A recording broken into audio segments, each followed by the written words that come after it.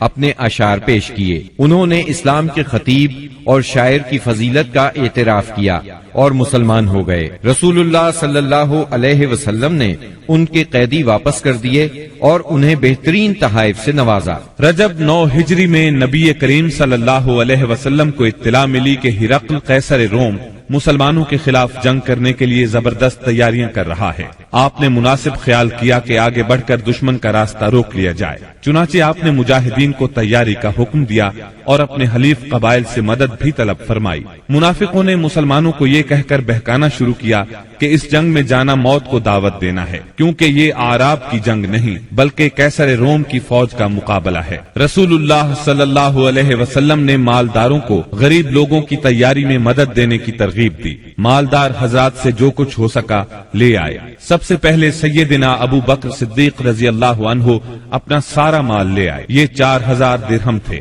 رسول اللہ صلی اللہ علیہ وسلم نے پوچھا اپنے اہل کے لیے بھی کچھ باقی چھوڑا ہے؟ سیدنا ابو بکر صدیق رضی اللہ عنہ نے جواب میں عرض کیا ان کے لیے اللہ اور اس کے رسول کو چھوڑا ہے۔ سیدنا عمر رضی اللہ عنہ اپنا آدھا مال لائے۔ سیدنا عثمان بن عفان رضی اللہ عنہ کے متعلق کہا جاتا ہے کہ انہوں نے 10,000 دینار، پالان اور کجاوے سمیت 300 اونٹ اور 50 گھوڑے دیے۔ اس پر نبی کریم صلی اللہ علیہ وسلم نے ان کے بارے میں فرمایا آج کے بعد عثمان جو بھی کریں انہیں نقصان نہیں ہوگا۔ اس کے بعد عثمان رضی اللہ عنہ نے پھر صدقہ کیا، پھر اور صدقہ کیا، یہاں تک کہ ان کے صدقے کی مقدار نقدی کے علاوہ 900 اونٹ اور 100 گھوڑے تک جا پہنچی۔ سیدنا عبد الرحمن بن عوف رضی اللہ عنہ 200 اوقیہ یعنی 8000 درہم کے برابر چاندی لائے۔ سیدنا عباس رضی اللہ عنہ بہت سا مال لائے۔ سیدنا طلحہ، سعد بن عبادہ اور محمد بن مسلمہ وغیرہ بھی مال لے کر آئے۔ سیدنا عاصم بن عدی رضی اللہ عنہ 90 وسق یعنی 13,500 کلو کھجورے لائے۔ باقی صحابہ نے بھی اپنی اپنی بساط کے مطابق بڑھ چڑھ کر صدقات کی لائن لگا دی، یہاں تک کہ عورتوں نے بھی اپنے زیورات اتار اتار کر آپ کی خدمت میں بھیج دیے۔ تنگ دست صحابہ کرام آپ صلی اللہ علیہ وسلم سے سواری طلب کرنے کے لیے آئے۔ آپ نے فرمایا میں کچھ نہیں پاتا جس پر آپ لوگوں کو سوار کروں۔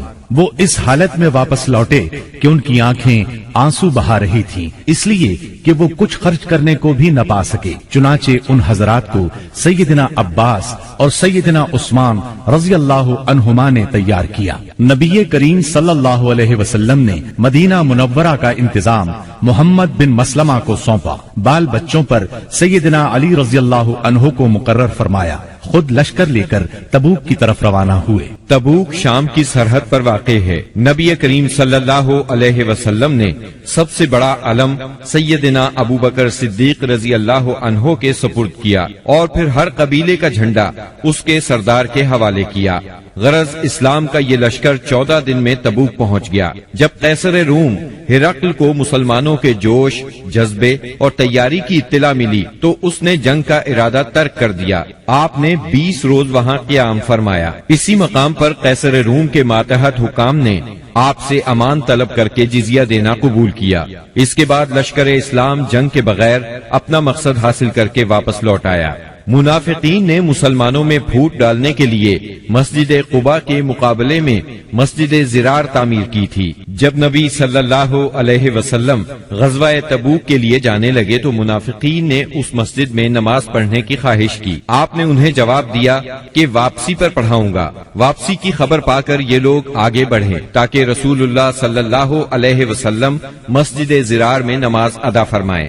اس وقت اللہ تعالیٰ نے وحی نازل فرمائی اور اپنے رسول کو مسجد زرار کی حقیقت سے آگاہ فرمایا۔ یہ ذکر سورہ توبہ کی آیات 107 اور 108 میں آیا ہے۔ وحی آنے پر رسول اللہ صلی اللہ علیہ وسلم نے منافقین کی تعمیر کردہ مسجد کو گروا دیا، اس کا تمام سامان جلوا دیا۔ 9 ہجری میں چند واقعات تاریخی نوعیت کے پیش آئے۔ تبوک سے واپسی کے بعد اویمر اجلانی اور ان کی بیوی کے درمیان لعان ہوا۔ غامدیہ نامی ایک عورت آپ کی خدمت میں حاضر ہوئی، اس نے بدکاری کا اقرار کیا۔ آپ نے اسے رجم کرنے کا حکم فرمایا، لیکن وہ بچے کی ماں بننے والی تھی، لہٰذا بچے کی پیدائش کے بعد رجم کیا گیا۔ اسحمہ نجاشی شاہ حبشہ نے وفات پائی اور رسول اللہ صلی اللہ علیہ وسلم نے ان کی غائبانہ نماز جنازہ ادا فرمائی۔ نبی صلی اللہ علیہ وسلم کی صاحبزادی ام کلثوم رضی اللہ عنہا کی وفات ہوئی۔ ان کی وفات پر آپ کو سخت غم ہوا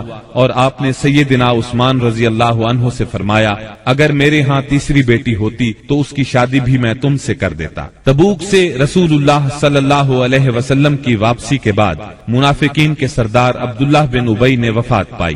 رسول اللہ صلی اللہ علیہ وسلم نے اس کے لیے دعائے مغفرت کی۔ سیدنا عمر رضی اللہ عنہ نے آپ سے عرض کیا، آپ اس کی نماز جنازہ نہ پڑھیں، لیکن آپ نے نماز پڑھی۔ بعد میں وحی نازل ہوئی، اس میں سیدنا عمر رضی اللہ عنہ کی رائے کی تائید نازل ہوئی۔ رسول اللہ صلی اللہ علیہ وسلم اور مسلمانوں کو منافقین کی نماز جنازہ پڑھنے سے روک دیا گیا۔ اس سال کے دوران میں حج فرض ہوا۔ رسول اللہ صلی اللہ علیہ وسلم نے 300 صحابہ کرام کا ایک قافلہ حج کے لیے روانہ فرمایا۔ سیدنا ابو بکر صدیق رضی اللہ عنہ کو امیر حج مقرر کیا اور انہیں ہدایت کر دی کہ سب کو حج کا اسلامی طریقہ بتائیں۔ سیدنا ابو بکر صدیق رضی اللہ عنہ کی روانگی کے بعد سورہ برات یعنی سورہ توبہ کی ابتدائی آیات نازل ہوئیں، جس میں ان تمام مشرکین سے عہد توڑنے کا حکم تھا جنہوں نے اپنے عہد کی پاسداری نہیں کی تھی، اور ان کو اور ان لوگوں کو جن کا سرے سے کوئی عہد ہی نہیں تھا 4 مہینے کی مہلت دی گئی تھی کہ اس دوران میں جس طرح چاہیں زمین میں گھوم پھر لیں، تاکہ انہیں معلوم ہو جائے کہ وہ اللہ کو بے بس نہیں کر سکتے، اور یہ کہ اللہ کافروں کو رسوا کر کے رہے گا۔ البتہ جو مشرکین اپنے عہد پر قائم تھے اسے توڑا نہیں تھا اور مسلمانوں کے خلاف کسی کی مدد نہیں کی تھی، ان کا عہد پورا کرنے کا حکم دیا گیا۔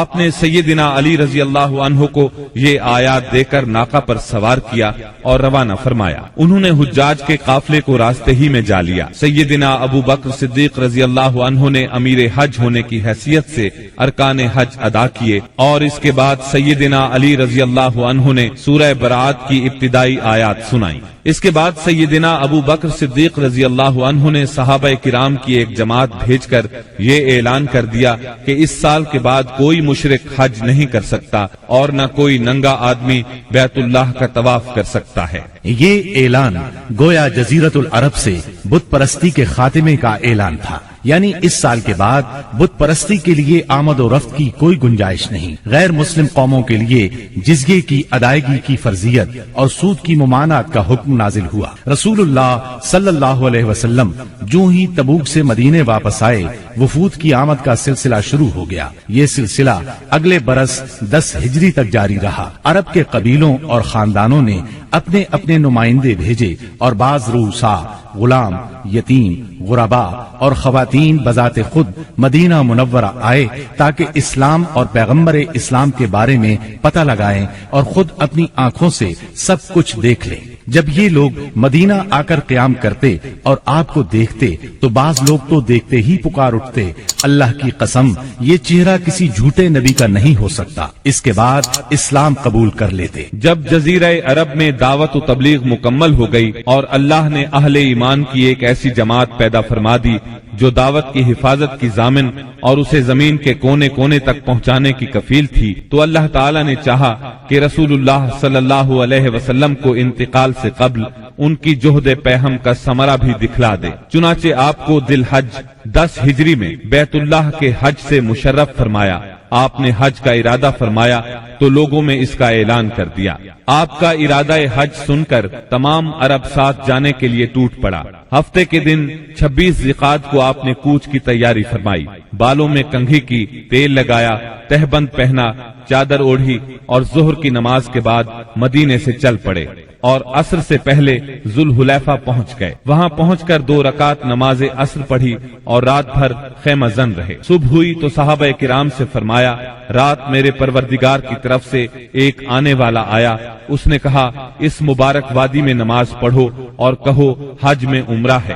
اس کے بعد آپ صلی اللہ علیہ وسلم نے اپنا سفر جاری رکھا۔ ہفتہ بھر بعد مکے کے قریب پہنچے تو ذی طوا میں رات گزاری اور وہیں نماز فجر پڑھ کر غسل فرمایا، پھر مسجد حرام میں داخل ہوئے۔ یہ اتوار 4 ذی الحج کی صبح تھی۔ وہاں حجر اسود کو بوسہ دیا، بیت اللہ کا 7 مرتبہ طواف کیا۔ طواف کے بعد مقام ابراہیم پر نماز پڑھی اور دوبارہ حجر اسود کو بوسہ دیا، پھر کوہ صفا پر آئے، صفا اور مروہ کے درمیان سعی کی۔ اس کے بعد اعلان فرمایا جس شخص کے ساتھ قربانی کا جانور نہ ہو وہ احرام کھول دے۔ 8 ذی الحج ترویہ کے دن آپ مکہ سے مینا تشریف لے گئے اور وہاں 9 ذی الحج کی صبح تک قیام فرمایا۔ ظہر، عصر، مغرب، عشاء اور فجر کی نمازیں وہیں پڑھی، پھر اتنی دیر ٹھہرے کہ سورج طلوع ہو گیا۔ اس کے بعد عرفہ کو چل پڑے۔ وہاں پہنچے تو وادی نمرہ میں قبہ تیار تھا، اسی میں اترے۔ جب سورج ڈھل گیا تو آپ کے حکم سے آپ کی اونٹنی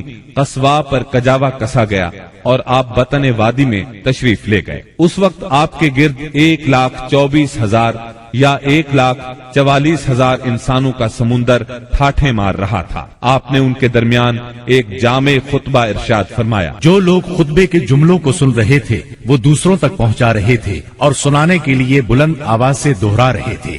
آپ صلی اللہ علیہ وسلم نے ارشاد فرمایا، جو لوگ یہاں موجود نہیں ہیں ان کو سننے والے یہ پیغام پہنچا دیں۔ نبی کریم صلی اللہ علیہ وسلم نے اپنے اس خطبے میں ارشاد فرمایا، لوگو میری باتوں کو غور سے سنو کیونکہ میں نہیں جانتا، شاید اس سال کے بعد اس مقام پر میں تم سے کبھی نہ مل سکوں۔ لوگو جیسا کہ یہ دن، یہ مہینہ اور یہ شہر مکہ حرمت والا ہے، اسی طرح ایک دوسرے کے جان و مال تم پر حرام ہے۔ سن لو، جاہلیت کی ہر چیز میرے پاؤں تلے روند دی گئی، جاہلیت کے خون بھی ختم کر دیے گئے اور ہمارے خون میں سے پہلا خون ربیعہ بن حارث کے بیٹے کا خون ہے، میں اس کو ختم کر رہا ہوں۔ یہ بچہ بنو سعد میں دودھ پی رہا تھا کہ انہی ایام میں قبیلہ بنو حذیل نے اسے قتل کر دیا اور جاہلیت کا سود ختم کر دیا گیا، اور ہمارے سود میں سے پہلا سود عباس بن عبد المطلب کا ہے، میں اس کو ختم کر رہا ہوں۔ اب یہ سارے کا سارا سود ختم ہے۔ اے لوگو،